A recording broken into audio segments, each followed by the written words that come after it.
19 मई 2026 आज की साकार मुरली रंगीन बड़े बड़े अक्षरों में पढ़ें, सुने और मंथन करें।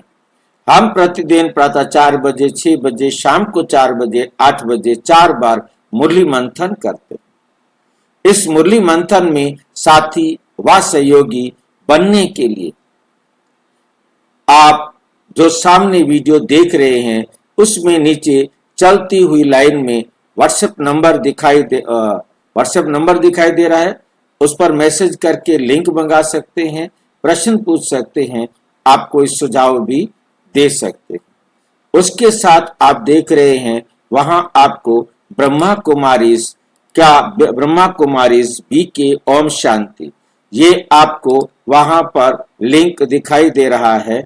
आप ब्रह्मा कुमारीज BK ओम शांति गूगल में लिखेंगे .com तो आपके सामने ये ब्रह्मा कुमारीज BK ओम शांति का जो है लिंक क्लियर दिखाई देगा। इसको आप जैसे ही क्लिक करेंगे, उंगली से मोबाइल पर देख रहे हैं तो खोलेंगे तो आपके सामने ब्रह्मा कुमारीज BK ओम शांति की ये वेबसाइट आ जाएगी।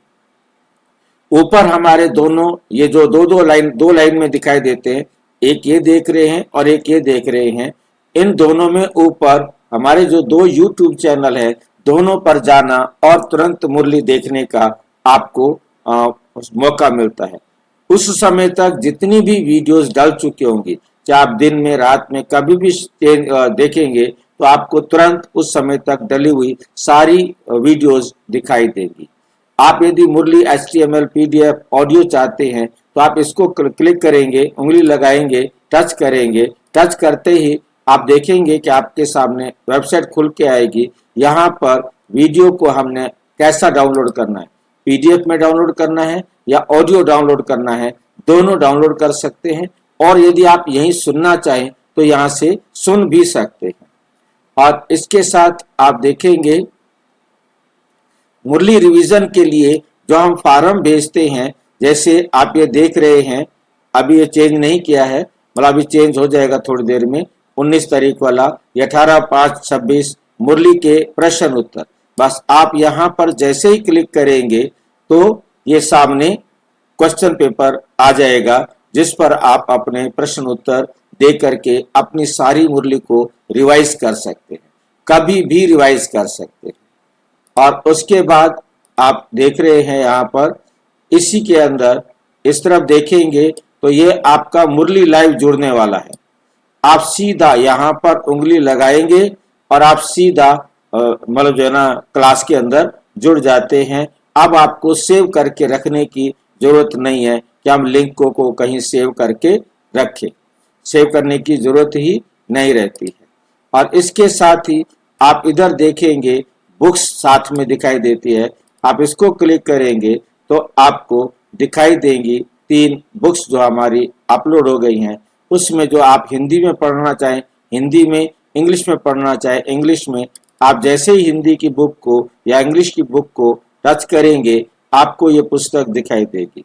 ये पुस्तक बहुत ही जो है ना अच्छी तरह से नए लोगों के लिए है, जिनको चाहे वो किसी भी धर्म, किसी भी पंथ, किसी भी मत को मानता है, उसको ये मालूम पड़ेगा कि आखिर भगवान है तो कौन है, भगवान क्या करता है, इस प्रकार की जो जानकारी है उसको मिलेगी।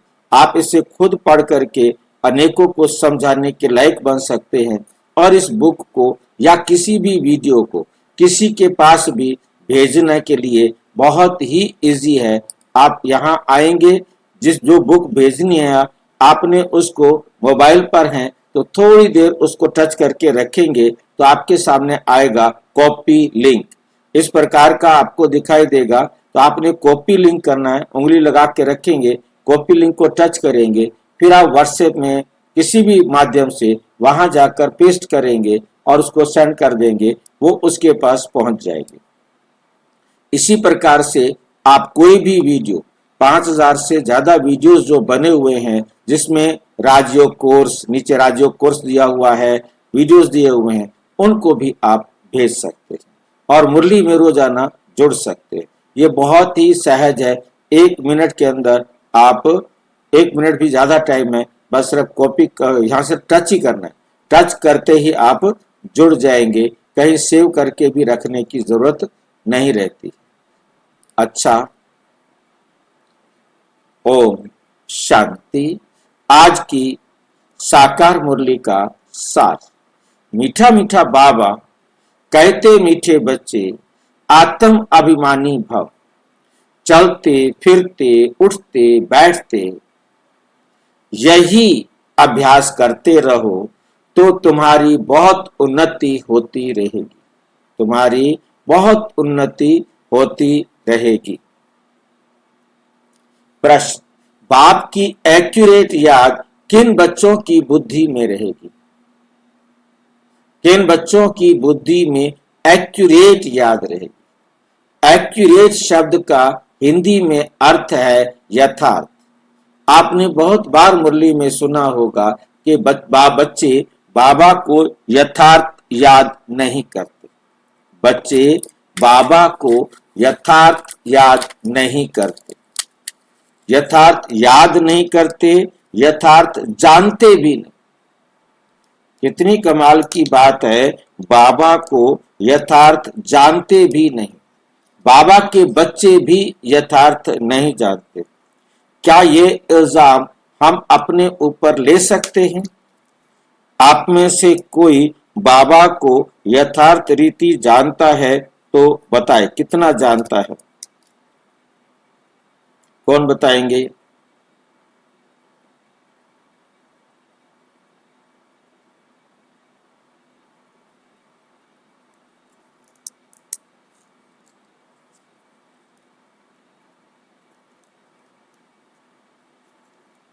भाई जी, बाबा की श्रीमत पर चलना ही बाबा का कहना मानना है। भाई जी, प्रश्न को ध्यान से आप सुनो। बाप कौन है? यथार्थ रूप में बाप कौन है? दुनिया वाले कोई राम को कहते हैं, कृष्ण को कहते हैं, हनुमान को कहते हैं, गणेश को कहते हैं, बुद्ध को कहते हैं, क्राइस्ट को कहते हैं, किसी मनुष्य को भी कह देते हैं आप हमारे लिए भगवान हो। परंतु वास्तव में यथार्थ रूप से बताओ कि आखिर भगवान है तो कौन? भाई जी, हाँ जी। भगवान है निराकार, जिसको देखने का कोई चीज नहीं है, उसको जानना है ज्ञान के आधार से। और भगवान का कोई रूप नहीं है, भगवान को पूजा पाठ जप तप शास्त्र आदि पढ़ के उनको पाया नहीं जाता है। भगवान जब आता है तब वो हमें पवित्र बनाकर मुक्ति जीवन मुक्ति देते हैं, कोई स्थूल चीजों का इच्छा पूरा नहीं करते हैं भगवान। इतने सारे भगवान हैं, आप में से आपका भगवान कहता कुछ इच्छा पूरी नहीं करता, वो कुछ करता नहीं है, फिर हम उस भगवान को मानेंगे ना जो करता होगा? करता है ना, क्या करता है वही तो जानाने मतलब बताने आया है बाबा, और वही हमें करना है। वो श्रीमत देने आते हैं और श्रीमत को मानकर चलने से हमें सब कुछ प्राप्त हो जाता है। परमात्मा स्वयं आकर हमें बताते हैं। परमात्मा को इन आंखों से देखा नहीं जा सकता, क्योंकि वो हमारी तरह शरीर को धारण करके भोक्ता नहीं बनता है, वो अभोक्ता है, वो अयोनी है, सर्वज्ञ है, सर्वोच्च है। उसको देखने की कोशिश करना भी व्यर्थ है। जैसे हम अपने आत्मा को नहीं देख सकते, ऐसे हम परमात्मा को भी नहीं देख सकते। जैसे आत्मा बिना दिखाई देते हुए इतने बड़े शरीर को कंट्रोल करता है, इतनी बड़ी दुनिया के अंदर कितने कार्य व्यवहार करता है, उसी प्रकार परमात्मा बिना शरीर के भी, वैसे उसका पार्ट नहीं है सारे कल्प में, केवल 100 साल के लिए सारे संसार को पावन बनाने के लिए वो पर काया प्रवेश करके सबको, पर काया प्रवेश करके सबको पतित से पावन बनने की विधि सिखाते। ये विधि सिखाने से ही मालूम पड़ता है कि वो परम आत्मा। ये विधि प्रूव करती है कि वो परमात्मा ही है जो सारे संसार को पावन बनने की विधि सिखाता है, जिसका काम है हर आत्मा को किसी धर्म, मजहब, पंथ की आत्मा नहीं, बल्कि सभी आत्माओं को। क्योंकि बाकी सब कहेंगे, कृष्ण के भगत कहेंगे हमारा कृष्ण भगवान है, राम के भगत कहेंगे हमारा राम भगवान है, क्रिश्चियंस कहेंगे हमारा क्राइस्ट है, हमारा मोहम्मद है, और वो फिर हमारी तरह भक्ति करने वालों का ही कल्याण करते। मैं रात को सुन रहा था, एक भाई आकर के बता रहा था गीता के 5वें अध्याय का 29वां श्लोक था, जिसके द्वारा वो बता रहा था कि मैं ईश्वर हूँ। बाकी सारे धर्म वाले कहते हैं हमारा भगवान, सिख का धर्म है तो सिखों का कल्याण करेगा, क्रिश्चियंस का है तो क्रिश्चियन का कल्याण करेगा, और मोहम्मद साहब का है तो मोहम्मद का, और ये ब्रह्मा कुमारियाँ कहते हैं कृष्ण कोई भगवान नहीं है, हम जो है ना हमारे पास भगवान है। तो ये देखो, मैं तुम्हें ये श्लोक दिखा रहा हूँ, ये 5वां श्लोक है गीता का 5वें अध्याय का, ये 29वां श्लोक है, जिसमें कृष्ण कह रहा है कि मैं सर्व का कल्याण करता हूँ, मैं सबका ईश्वर हूं। वो श्लोक की व्याख्या बता रहा था। परंतु मेन बात, और ब्रह्मा कुमारिस कहते हो, क्योंकि ब्रह्मा कुमारिस का भी नाम उसने लिया, बहुत शॉर्ट बना हुआ था कोई, तो वो मेरे सामने आया। तो मैं देख रहा हूं कि परमात्मा के बारे में हर एक कहता है भगवान एक है, हर एक कहता है मेरा भगवान है। और यदि आप मुस्लिम धर्म में जाएंगे तो वो अपने आप में कहेंगे हमारा परमात्मा सभी नेक बंदों का, मुसलमानों का कल्याण करता है। मुसलमान माना होता है आज्ञाकारी, कल्याण करने वाला, आज्ञाकारी, फरमान बरदार, परमात्मा का कहना मानने वाला। तो जो परमात्मा का कहना नहीं मानता है उनको दोजख मिलती है। ऐसी ही बात क्रिश्चियन धर्म में मिलेगी, ऐसे ही बौद्ध धर्म में मिलेगी, ऐसे ही जैन धर्म में मिलेगी, ऐसे ही सभी धर्मों में मिलेगी।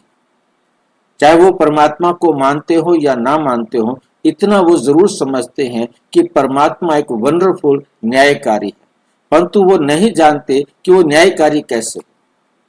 इसी बात को इस पुस्तक के अंदर दिखाया है, जो पुस्तक बनाई है, कि परमात्मा कैसे न्यायकारी है, परमात्मा कैसे सर्व का पिता है, कैसे कल्याणकारी है। तो इस प्रकार से इस पुस्तक को में आप बहुत अच्छी तरह समझ सकेंगे। तो यहाँ पर हमें बहुत अच्छी तरह से इस बात को समझना है कि बाप की एक्यूरेट याद, परमात्मा को पहला है यथार्थ जानना, हमारी अब एक्यूरेट याद, अब हम परमात्मा को याद कैसे करते हैं। बाबा कई बार मूल्यों में कहते हैं फरियाद नहीं करो, याद करो। फरियाद में मांगने वाले बन जाते हैं। यदि हम बाबा रूम में जाकर कुछ भी मांग रहे हैं, कुछ भी प्राप्त करने के लिए बाबा से प्रार्थना कर रहे हैं, रिक्वेस्ट कर रहे हैं, पहली बात जो प्रार्थना करता है वो बच्चा नहीं होता। बच्चा तो अधिकारी होता है। बाबा कहते मैंने तो तुमको भिखारी से अधिकारी बनाया है, तुम मेरे से मांगते हो, तुमने मुझे क्या पहचाना है। मेरे को बहुत बहुत एकदम ऐसे लगा जब मेरे को ये बात समझ में आई कि भगवान से हम मांग रहे हैं, मांगने वाला भिखारी होता है, और मैं तो तुम्हें अधिकारी बना रहा हूं। तुम अधिकारी ना बन के भिखारी क्यों बन रहे हो?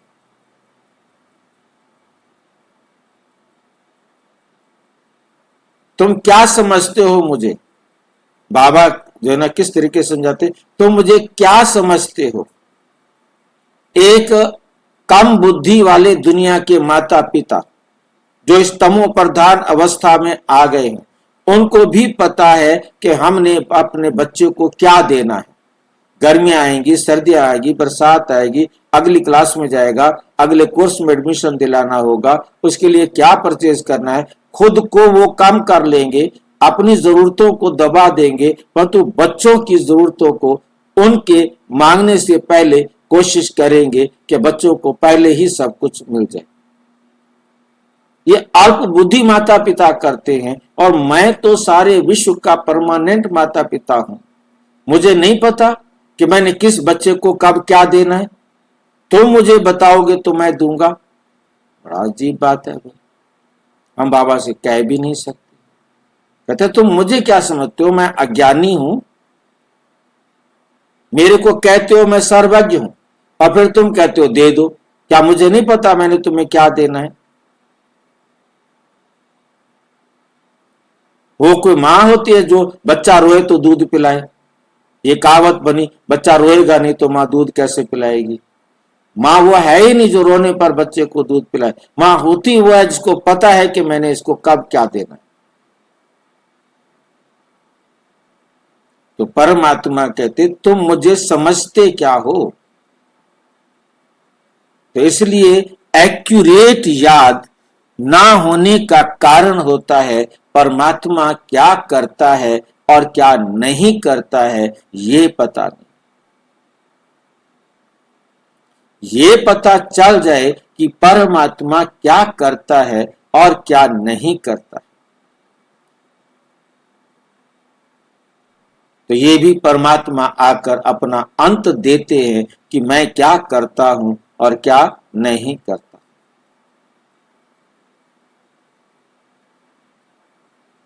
भाई जी, अंत देना माना क्या? अंत क्या है? अपना कोई भी राज छुपा के ना रख, अपना एक एक राज समझा देना। जैसे एक छोटे से एग्जाम्पल से आप इसे समझ सकेंगे। एक बार बिल्ली जो है ना, शेर की मौसी कही जाती है। तो शेर जो है बिल्ली के पास गया, उसको सारी ट्रेनिंग दी कि कैसे कैसे क्या तुमने करना है। अब शेर ने देखा कि मैं तो अब एक्सपर्ट हो गया हूं, उसने अटैक बोल दिया बिल्ली के ऊपर, मौसी के ऊपर। मौसी ने क्या किया?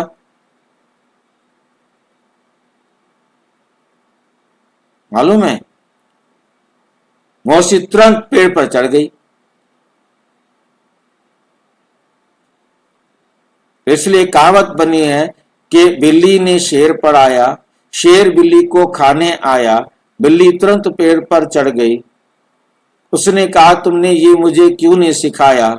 यदि मैं सिखा देती तो मेरे को भी खा जाता। मुझे वो कविता अच्छी तरह से याद नहीं आ रही। यदि मैं तुझे ये सिखा देती तो तू मेरे को भी खा जाता। मतलब दुनिया में कोई भी गुरु अपने शिष्य को सारे राज नहीं देता। परमात्मा कहते मैं कोई राज नहीं छुपाता, मैं एक एक राज आपको समझा देता। आप बनो, क्या बन सकते हो बनो। आप ब्रह्मा बनना चाहो, आप ब्रह्मा बन के दिखाओ, मैं ब्रह्मा की सीट खाली कर दूंगा। फिर अगली लाइन में उसी मुरली में कहा, परंतु ला नहीं है कि कोई आत्मा किसी दूसरी आत्मा की सीट को ले सके। इसलिए कोई पैनिक ना हो जाए, दिमाग खराब ना हो जाए और मतलब कुछ ऐसा करे।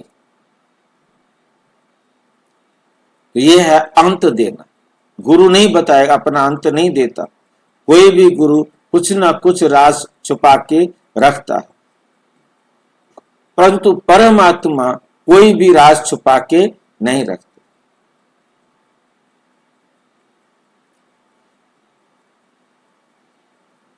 तो किन बच्चों की आप क्वेश्चन पूरा होगा तब जब ये बात आप बताएंगे, एक्यूरेट याद किन बच्चों की बुद्धि में रहेगी। अब एक्यूरेट कौन से बच्चे बाबा को याद करेंगे, उनकी बुद्धि कैसी होनी चाहिए। एक्यूरेट बाप की पहचान होनी चाहिए, पूरा निश्चय होना चाहिए कि मुझे पढ़ाने वाला कौन है।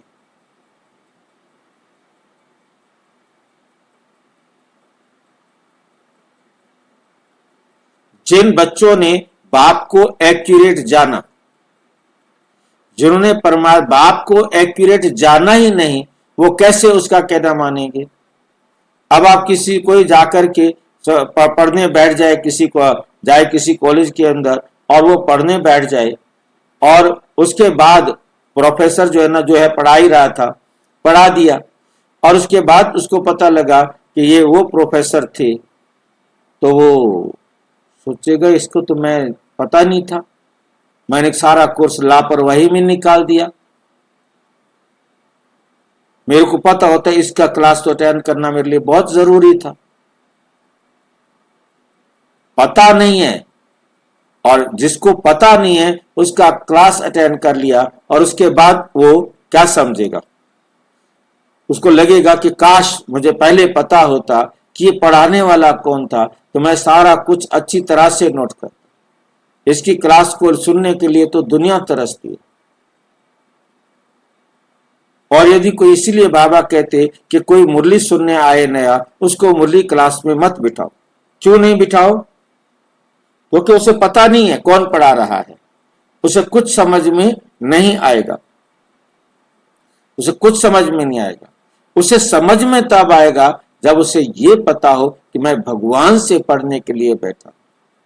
रोजाना आप जब मुरली सुनते हैं तो आपको ये नशा रहना चाहिए हमें कि भगवान हमें पढ़ा रहा। ये पढ़ाई किसी दुनिया के किसी भी कोई भी नहीं दे सकता। तो एक्यूरेट भगवान को जो जानता है, कई बच्चे कहते हैं बिंदु को भल कैसे याद करें, क्योंकि बिंदु भगवान है। अब यहां तो कोई और मुरली सुना रहा है, फिर बिंदु को हम याद कैसे करें?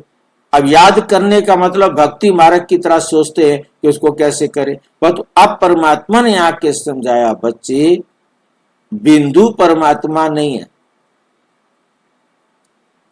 परमात्मा का रूप बिंदु है। वो बिंदु भी इसलिए कहना पड़ा क्योंकि वो सूक्ष्म अति सूक्ष्म है, बाकी कोई परमात्मा बिंदु नहीं है। परमात्मा कोई बिंदु नहीं है। परमात्मा का रूप सूक्ष्म अति सूक्ष्म है और हमें समझाने के लिए सूक्ष्म से सूक्ष्म रूप होता है बिंदु। कोई भी चीज का सूक्ष्म से सूक्ष्म है, यदि वो है तो उसका रूप बनेगा बिंदु। और बिंदु का कोई रूप नहीं होता। और बिंदु की परिभाषा के अनुसार उसकी लंबाई चौड़ाई ऊंचाई कुछ नहीं होती। जिस बिंदु को हम ड्रा नहीं कर सकते, जिसको बना नहीं सकते, जिसको हम देख नहीं सकते, इसलिए बिंदु कहा, ताकि समझ लो कि वो इन आंखों से देखे जाने वाला नहीं। और यदि कोई बाबा रूम में बैठकर आंखों से देखे वाले चित्र से परमात्मा को याद करने का प्रयास कर रहा है, तो क्या वो परमात्मा को एक्यूरेट जानता है? क्या वो एक्यूरेट याद कर रहा है? कुछ भी देखकर परमात्मा को याद करना सीखने के लिए बेशक नयों की बुद्धि बड़ी चीज से छोटी तरफ ले जाना सीखने के लिए ये प्रोसेस ठीक है, परंतु जब ये समझ में आ गया, यथार्थ रीति समझ में आ गया कि परमात्मा जो है वो कैसा है,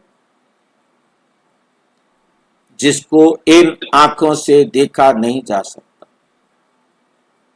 परमात्मा क्या है? उसके द्वारा दिया गया ज्ञान ही परमात्मा है। उसके द्वारा दिया गया ज्ञान ही परमात्मा है। उस ज्ञान के आधार पर चलना ही परमात्मा को याद करना। भक्ति में तो अखंड ज्योति समझकर याद करते आए। अखंड ज्योति का मतलब वो ये समझते कि परमात्मा हजारों सूर्यों से भी तेजोमय है। अभी बिंदी कहकर मूझ जाते। पहले उनको हजारों सूर्यों से बुद्धि को एक बिंदी तक ले आना, फिर बिंदी भी गायब कर देना।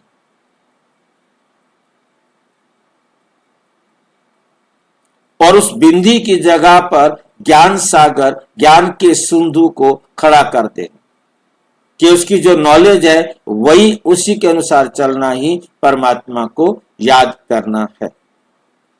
इसलिए पहले पहले ये निश्चय हो कि बाप अखंड ज्योति नहीं है और परमात्मा तो अति सूक्ष्म बिंदु है, परंतु वो बिंदु भी नहीं। इसलिए बिंदु कहना पड़ रहा है कि उसको हम देख नहीं सकते। वो बिंदु है परंतु हम उसे देख नहीं सकते, उसके लिए किसी बिंदु को हम अपने सामने नहीं रख सकते। कोई स्टार को अपनी आंखों से, अपनी बुद्धि से देखने का प्रयास करना परमात्मा को याद करना नहीं है। विजुलाइज करना, अपना टाइम वेस्ट करना है। परमात्मा की श्रीमत ही परमात्मा है। भाई जी, हाँ जी। अखंड ज्योति तो है भाई जी। ज्योति स्थूल ज्योति नहीं है। ज्योति मतलब प्रकाश, रोशनी, समझ, अखंड है। वही अखंड है, बाकी हम तो खंडित हो जाते हैं। ऐसे तो अखंड है वो। बिल्कुल ठीक बात है। अखंड का अर्थ जो है दुनिया वालों ने जो लिया, वो हजारों सूर्यों से तेजोमय है। और फिर अखंड ज्योति जागरण के लिए जगाते हैं। वो बड़ी मेहनत करके कितने प्रकार से धागे को लपेट लपेट कर एक मोटी सी ज्योति बना के रखते हैं। अखंड ज्योति जलाई जी, आओ जी अखंड ज्योति जलाए। जागरण से पहले ज्योति जलाई जाती है, उसको अखंड ज्योति कहते हैं, परंतु वो भी बुझ जाती है। क्योंकि यही प्रश्न सबसे बड़ा था कि परमात्मा एक अखंड ज्योति है, तो एक तो उन्होंने लिया हजारों सूर्यों से तेजोमय, दूसरे लिया कि वो बुझती नहीं। तो इसीलिए राजा विक्रमादित्य के सामने प्रश्न था कि यदि मैं कोई ज्योति जला के रखूंगा वो तो बुझ जाएगी। परमात्मा तो एक ऐसी ज्योति है जो कभी नहीं बुझती। तो तब उन्होंने परमात्मा को याद करने के लिए डायमंड रखा। ठीक है कि अब एक ज्वाला देवी है ना भाई। हाँ जी, मेरी बेटी जाने वाली ज्वाला देवी जाने वाली,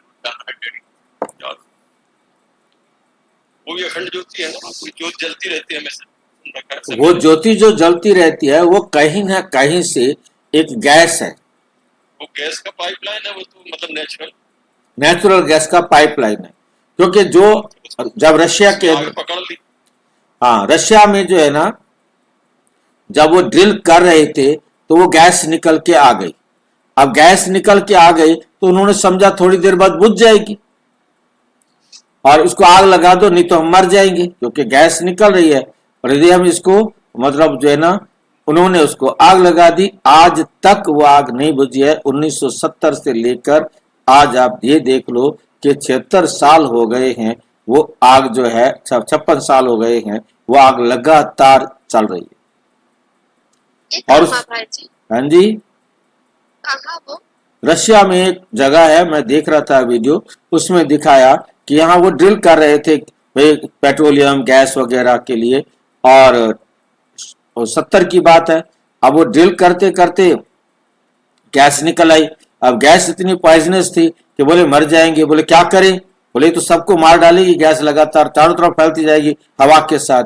तो उन्होंने तुरंत आग लगा दी कि इसको जला देते, 1 दिन 2 दिन में जल के बुझ जाए, खत्म हो जाएगी। और वो तो पहले तो थोड़ी सी निकली थी, परंतु अब तो वो बहुत पूरी तरह से, ये देख लो कि 1970 से लेके आज तक जल रही है। और उसका पूरा जो है ना, कितना उसने बड़ा घेरा बना लिया है जहां आग लगातार जल रही है। कुछ नहीं कर सकते। वो पाइपलाइन जो है ना, वो रास्ता बन गया है गैस निकलने का और उसको जलने का। और उसको बुझाने का भी कोई तरीका नहीं कि उसको बुझा दे। कौन जाए उसके मुंह को बंद करने के लिए? क्या किया जाए जो उसका मुंह बंद हो जाए? यहाँ बाबा अखंड ज्योति है, इस अखंड का मीनिंग क्या है? जो कभी भी खत्म नहीं होता, कभी भी उसके टुकड़े नहीं किए जा सकते। मतलब जो परमात्मा को हम काट नहीं सकते, परमात्मा के टुकड़े नहीं कर सकते, परमात्मा को खत्म नहीं कर सकते, जिसके बाद वो नहीं रहेगा। खंड माना टुकड़े करना, अखंड माना 2 बातें होती हैं। निरंतरता जिसमें आ गई, जिसमें वो अखंड हो गया, जो कभी मतलब जो है ना, जिसके टुकड़े ना किए जा सके। ये 2 बातें जो है ना इसके अंदर आती हैं, जिसको अखंड कहा जाता है। और उन्होंने अखंड का मतलब तो उसका लगाया, परंतु उनको कहा गया परमात्मा हजारों सूर्यों से भी तेजोमय है। फिर उन्होंने कहा हर एक में उसका अंश है, तो उन्होंने अखंड कहकर फिर उसको खंडित भी खुद ही कर दिया कि हर आत्मा परमात्मा का अंश है जो सारे संसार में व्याप्त है। और उन्होंने फिर कह दिया परमात्मा सब जगह है। परमात्मा हम आत्मा भी परमात्मा है। मामला गड़बड़ होता गया, क्योंकि अर्थ जहां बिगड़ता है वहां फिर यथार्थ याद का मतलब हमें समझना है। हमने परमात्मा को देखने का कोई भी प्रयास नहीं करना, हमने परमात्मा द्वारा मिली हुई इस श्रीमत पर चलना।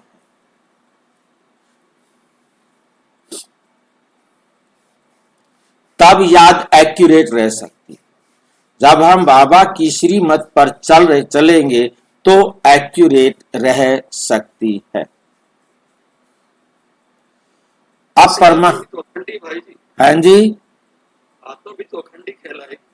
हाँ आत्मा भी अखंड है, क्योंकि अजर अमर अविनाशी है ना, दोनों ही, हाँ, दोनों अविनाशी है। दोनों एक